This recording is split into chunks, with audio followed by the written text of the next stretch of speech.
नमस्कार, न्यूज़ डंका में आपका स्वागत है। सोमवार 9 दिसंबर को सीरिया में एचटीएस ने बशर अल असद की सरकार का तख्ता पलटकर अपनी सरकार स्थापित की। बशर अल असद वक्त रहते अपने परिवार के साथ सीरिया से भागने में कामयाब रहे। आज हम ये कह सकते हैं कि सीरिया 61 वर्षों के बाद असद परिवार के चंगुल से छूट गया, या फिर हमें कहना चाहिए सीरिया की हालत आसमान से टपके और खजूर में अटके हुई है। सीरिया में असद के जाने के बाद अब क्या होगा, आइए देखते हैं। सीरिया की डेमोग्राफी की बात करें तो यहाँ 34% सुन्नी मुस्लिम रहते हैं, तो शिया मुस्लिम 13% रहते हैं। इनमें भी इस्माइली, अलवाइट्स और 12 इमामी हैं। इसी में 10% से भी कम क्रिश्चियन और 3% से कम द्रूज, कुर्द और 4000 वर्षों की परंपरा मानने वाले यजीदी भी रहते हैं। सीरिया में शिया 13% यानी सेकेंड लार्जेस्ट मेजॉरिटी है। जैसे भारत में मुस्लिम सेकेंड लार्जेस्ट मेजॉरिटी है, वैसे सुन्नी वहाँ पर सेकेंड लार्जेस्ट मेजॉरिटी है। प्रॉब्लम यही थी कि शिया जनसंख्या 13% होकर भी बशर अल असद या असद परिवार पिछले 61 वर्षों से सीरिया पर अपना शासन जमाए हुए था। बशर अल असद के पिता हाफिज अल असद ये अरब सोशल बाथ पार्टी के नेता थे। उन्होंने मिलिट्री कू के जरिए सीरिया पर अपना कब्जा जमाया हुआ था। बाथ पार्टी समाजवादी थी, इसलिए रूस की ओर से उसे बड़ा समर्थन मिलता था। असद की सरकार और रूस यहाँ मिलकर के कई सारे प्रोजेक्ट्स चला रहे थे। वही असद शिया अलवाइट है, इसी कारण से असद को ईरान के शासकों का भी सपोर्ट था। ईरान का असद को सपोर्ट करने का दूसरा कारण यह भी था कि ईरान के सीरिया के जरिए हिजबुल्लाह और हमास की मदद की जा सकती थी और मदद हो भी रही थी। इसी के साथ इजराइल पर अपना कंट्रोल जमाने के लिए सीरिया से अच्छा दोस्त कोई हो ही नहीं सकता था। ईरान से रशिया का सगा शासक, वो भी एक समाजवादी शासक, सीरिया पर दबदबा बनाए रखा था। ये बात तो अमेरिका के सीआईए को खटकने वाली थी, और ये खटकी भी। अमेरिका ने सीरिया को समाजवाद मुक्त और रूस मुक्त करने का एक अभियान छेड़ दिया। बता दूं कि अफगानिस्तान में ओसामा बिन लादेन को और आयमन अल जवारी को प्लांट करने वाला खुद अमेरिका और सीआईए था। जैसे अफगानिस्तान में यूएसएसआर को पीछे धकेलने के लिए अमेरिका ने आतंकवादी खड़े किए, उसी प्रकार अमेरिका यहाँ भी अरब स्प्रिंग के माध्यम से यही करना चाहता था। अमेरिका का यही प्लान अल जवारी और लादेन के समझ में आया। फिर उन्होंने मिलकर अल कायदा को बनाया। जिहादी उनके साथ तो थे ही, इन दोनों ने मिलकर 9/11 का अटैक प्लान कराया और 9/11 का अटैक किया भी। फिर अमेरिका ने डिक्लेयर किया American war on global terrorism. इसी के बीच सऊदी ने अमेरिका से इराक में सद्दाम हुसैन को हटवाने की मांग की। सद्दाम हुसैन एक सुन्नी लीडर था जो शिया बहुल इराक पर राज कर रहा था। इसी कारण से दुनिया भर के मुसलमान सद्दाम को अपना नेता मानते थे। ये बात सऊदी को एक आंख नहीं भाती थी। सऊदी की मांग के चलते अमेरिका ने इराक से सद्दाम हुसैन को हटाया। सद्दाम हुसैन के हटने के बाद इराक में शिया सत्ता में आए। शिया लोगों में पहले से सद्दाम के कारण सुन्नियों पर गुस्सा था। शिया संगठनों ने सुन्नियों पर हमले किए। सुन्नी जनसंख्या पर लगातार होते हमलों को रोकने के लिए अल कायदा के जिहादियों ने इराक में इस्लामिक स्टेट बनवाया, जिसका नाम बदलकर पहले तो अल कायदा इन इराक रखा गया था। लेकिन इराक का ये अल कायदा शिया, सुन्नी, काफिर, गैर मुस्लिम बिना देखे मारता था।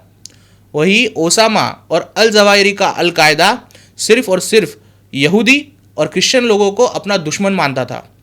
इस अल कायदा ने इराक के अल कायदा को ये समझाने की कोशिश की कि भाई अपना दुश्मन सिर्फ और सिर्फ यहूदी और क्रिश्चियन है, लेकिन इस बात को मानने से अल कायदा इन इराक ने पूरी तरह से मना कर दिया।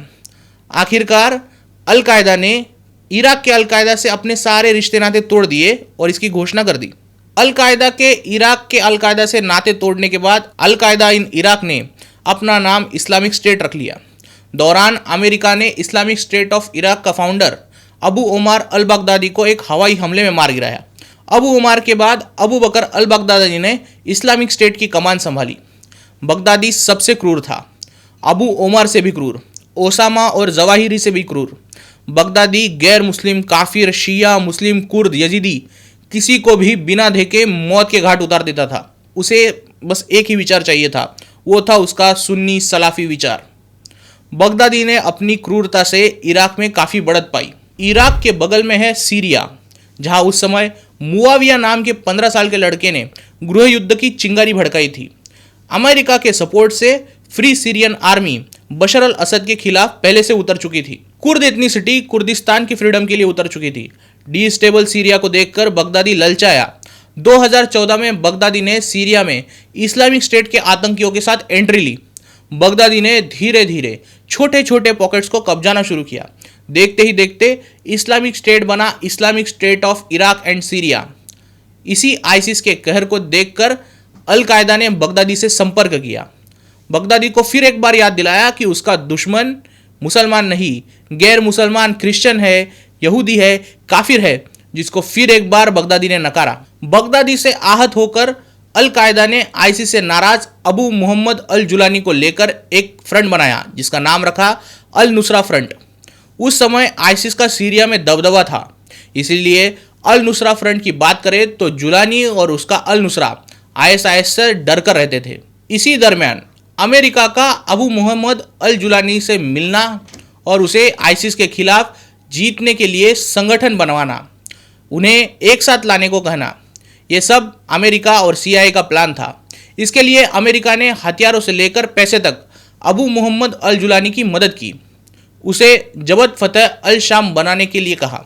सीआईए ने जबत फतेह अल शाम के जरिए आईसिस के खिलाफ लड़ने वाले छोटे छोटे संगठनों को एक किया और यहाँ से शुरू हुआ असद रेजिम को ढहाने का नया चैप्टर। अक्टूबर 2019 में बगदादी को अमेरिका ने मार गिराया। उसके पहले अमेरिका अल शाम के लड़ाकों को और उसके लीडर्स को ट्रेनिंग देने ले गई। अमेरिका की सीआईए ने इन जिहादियों को हथियारों की ट्रेनिंग दी। इसी के साथ टेररिज्म का एक नया चैप्टर पढ़ाया। इस नए अमेरिकन टेररिज्म को और इसकी रणनीतियों को कहा जाता है डेवलपमेंटल टेररिज्म। इसी डेवलपमेंटल टेररिज्म का पार्ट पढ़ाने के लिए अमेरिका इन जिहादियों और लड़ाकों को लेकर अफगानिस्तान गया। डेवलपमेंटल टेररिज्म का मतलब है जिस भी टेरिटरी पर आपका कब्जा है वहां के लोगों को बेसिक नीड्स देकर उन्हें अपना बना लेना, इलाकों के लोगों में खौफ के विपरीत लॉयल्टी निर्माण करना। इसी सीआईए ने ट्रेन की जबत फतेह अल शाम को हायत तहरीर अल शाम बनाकर आपके सामने पेश किया गया, जिसे आज आप एचटीएस नाम से जानते हैं।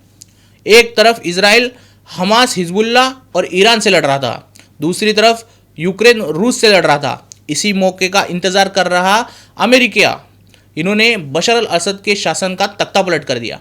अर्थात जिस प्रकार अल कायदा को बनाने के पीछे सीआईए थी, उसी प्रकार एचटीएस को बनाने के पीछे भी सीआईए ही थी। अब एचटीएस ने सीरिया पर कब्जा होते ही मोहम्मद अल जुलानी ने कहा है कि उनके इलाके में कोई वायलेंस नहीं होगा, उल्टा वहाँ पे डेवलपमेंट होगा, जिससे जिलानी और एचटीएस को मुस्लिम वर्ल्ड में काफ़ी सपोर्ट मिल रहा है। यही चिंता का बहुत बड़ा कारण भी है। अमेरिका के आने वाले राष्ट्राध्यक्ष डोनाल्ड ट्रंप ने अब इस अमेरिकन वॉर को रोकने की ओर इशारा दिया है, जिसके बाद ऐसा हो सकता है कि एचटीएस एक रोग ऑर्गेनाइजेशन बन जाए। एचटीएस की इस सफलता को देखते हुए अगले दशक में अफ्रीकी देशों में इसी डेवलपमेंटल टेररिज्म की आड़ में आतंकी संगठन तख्ता पलट कर सकते हैं। वही असद के हटने से इजराइल और अमेरिका तो खुश है, लेकिन ईरान बौखलाया हुआ है। बौखलाया ईरान न्यूक्लियर बम बना सकता है, जिससे कि फिर एक बार मिडिल ईस्ट डिस्टेबलाइज हो सकता है। वैसे तो अमेरिका के वॉर ऑन टेररिज्म रोकने के बाद बहुत कुछ हो सकता है। आप बताइए कमेंट सेक्शन में और क्या क्या हो सकता है। नमस्कार।